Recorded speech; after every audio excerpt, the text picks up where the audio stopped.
Pourquoi a-t-il des ongles? Est-ce la mer? Non, c'est une mer universelle, une mer de pure potentialité, une mer d'existence potentielle et abstraite, que nous appelons le champ unifié, ou le champ de la supercorde. Et nous sommes faits de ça. La connectivité de toutes les choses est un composant basique de la structure de la réalité. Il est très difficile de comprendre cela, mais Erwin Schrödinger, un des pionniers de la physique quantique, dit que l'entrelacement de l'idée de la connectivité n'est pas seulement une propriété de la mécanique quantique, sinon sa grande propriété. C'est la propriété de la mécanique quantique qui l'a convertie en quelque chose de si étrange. Et on pourrait penser qu'on ne peut pas l'emboîter dans notre monde quotidien, dans notre expérience ordinaire, mais en réalité, elle s'emboîte.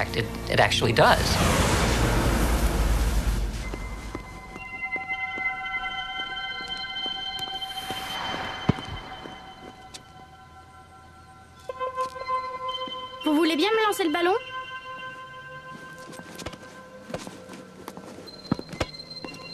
Ne vous mettez pas dans cet état. Nous allons jouer. Regardez, vous lui plaisez. On joue 1 contre 1. Ça fait longtemps que vous ne jouez pas. Allons, vous avez le ballon, vous pouvez lancer. Non, non, madame. Depuis là-bas, non. Vous êtes dehors. Vous devez être sur le terrain pour pouvoir jouer.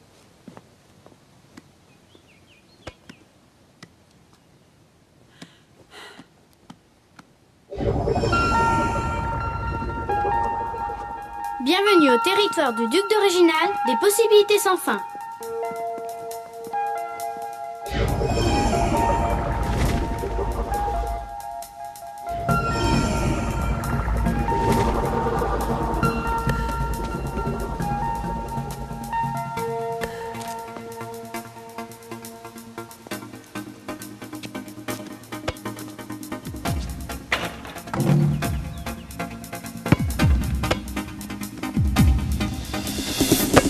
En plus, si vous ne marquez pas, vous ne partez pas. Ça fait mal. Ça ne vous a pas touché?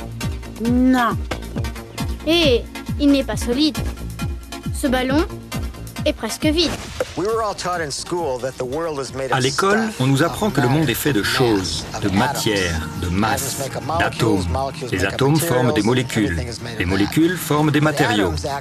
Et tout est fait de cela. Mais en réalité, les atomes sont presque vides. Par exemple, si ce ballon était le noyau d'un atome, un proton dans un atome d'hydrogène, l'électron qui ferait des tours autour de lui et qui décrirait les limites externes de l'atome se trouverait dans cette montagne là-bas, à environ 30 km. Et ce qu'il y aurait entre ici et là-bas, ce serait le vide. D'ailleurs, l'univers est presque vide. Mais quand on descend l'échelle, vers le vide, à la fin, on arrive à un niveau, au niveau fondamental de la géométrie espace-temps, le dernier et délicat niveau de l'univers, où il y a de l'information et où il y a des états. Il reçoit le nom de l'échelle de Planck, et c'est la structure de l'univers. Et à ce niveau, il y a de l'information qui est présente depuis le Big Bang. Ainsi, presque tout l'univers et presque toute la matière sont en réalité vides. Presque tout le monde pense que dans le vide, il n'y a rien. Mais d'après l'autoconsistance interne, la consistance de la mécanique quantique et la théorie de la relativité, il doit y avoir un équivalent de 10 puissance 94 grammes d'énergie-masse en considérant chaque gramme de l'énergie identique à la masse par la vitesse de la lumière au carré. Et cela représente beaucoup. Mais qu'est-ce que cela signifie en pratique? Que si l'on pouvait supposer que l'univers est plat, chaque fois on découvre plus de chiffres astronomiques qui démontrent qu'il est plutôt plat. Si l'on pouvait supposer cela, nous prendrions ensuite du volume où nous pourrions prendre le vide d'un seul atome d'hydrogène qui mesure environ 10 puissance moins 23 cm3. Si l'on prenait cette quantité de vide et que l'on extrayait l'énergie latente, on verrait qu'elle a 3 billions de plus d'énergie que toute la matière de toutes les étoiles et de toutes les planètes dans un rayon de 20 millions d'années-lumière. C'est beaucoup, énormément.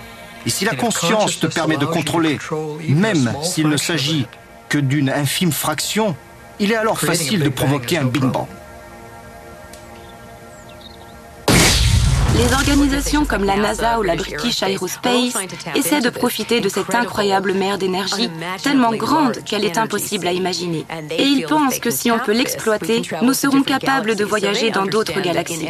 Ils comprennent que dans l'espace vide, il y a une énergie incroyable. L'idée de base la plus importante apportée par la physique quantique, celle qui nous fait comprendre tout cela et penser au nouveau paradigme, le plus important, c'est qu'il y a une souche souterraine. Il doit y avoir un territoire de l'existence qui ne peut ni se voir ni se toucher, qui émerge à l'existence et donne lieu à notre façon de comprendre le monde.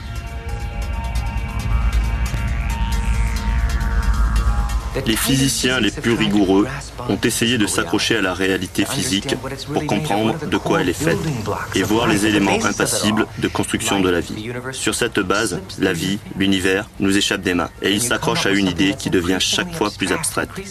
Chaque fois plus abstraite, jusqu'à ce que tu entres dans le terrain de l'abstrait pur, qui est défini comme le champ unifié. C'est une pure possibilité abstraite, un être abstrait pur. Pure conscience abstraite de soi-même, qui émerge en forme d'ondes de vibration pour donner lieu aux particules, aux personnes, à tout ce que l'on voit dans cet univers énorme.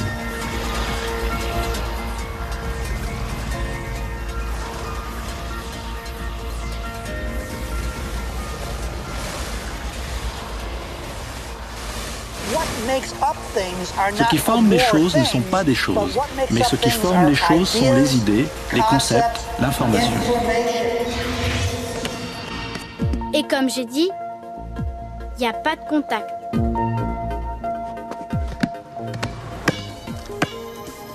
Un autre fait étrange est que les choses n'arrivent jamais à se toucher.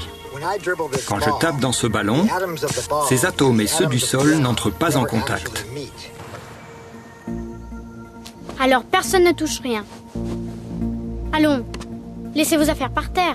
On vous les prendra pas. Je vous l'ai dit, c'est mon territoire, il n'y a pas de problème.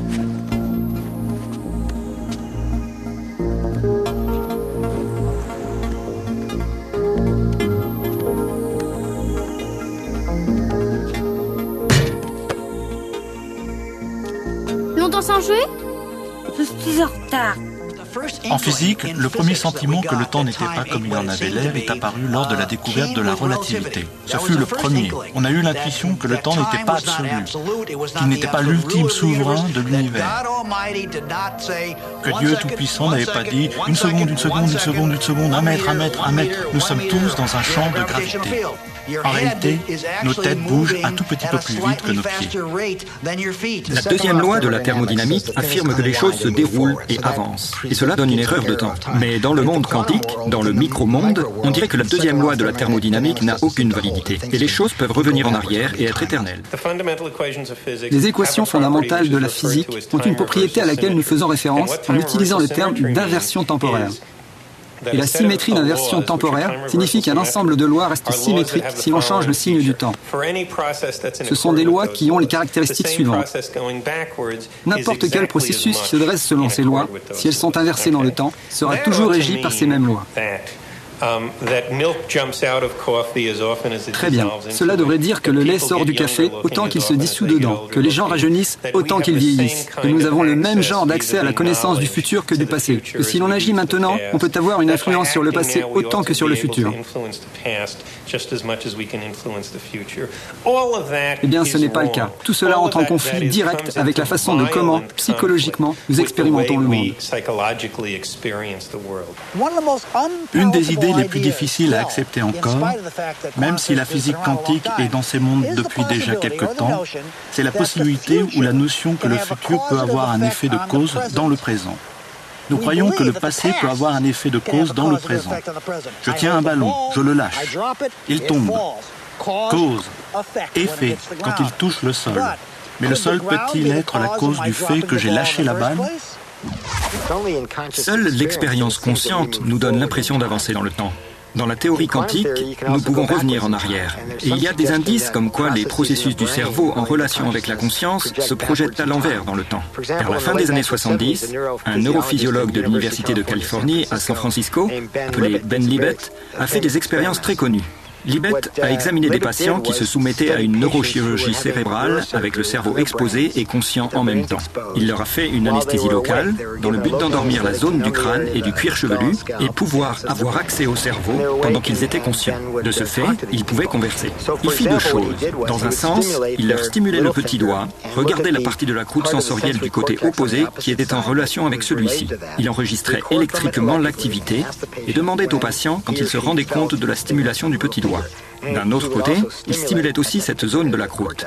Ce qui est normal, c'est de penser que si tu stimules le petit doigt, tu as besoin d'une période concrète de temps pour arriver de l'autre côté de la croûte, de telle façon que le patient remarque le stimulus une fraction de seconde après qu'il se soit réalisé. Et si tu stimules le cerveau directement, tu penses que le patient réagit à l'instant. Eh bien, il prouva que c'était le contraire. Quand il stimulait le petit doigt, le patient le remarquait au moment même. Et quand il stimulait directement la croûte, il y avait un intervalle. Après avoir vérifié tous les chiffres et refait l'expérience plusieurs fois, Libet arriva à la conclusion que le cerveau projetait de l'information en arrière dans le temps. Effectivement, on avait besoin d'un temps concret pour arriver à la croûte sensorielle, mais le cerveau projetait...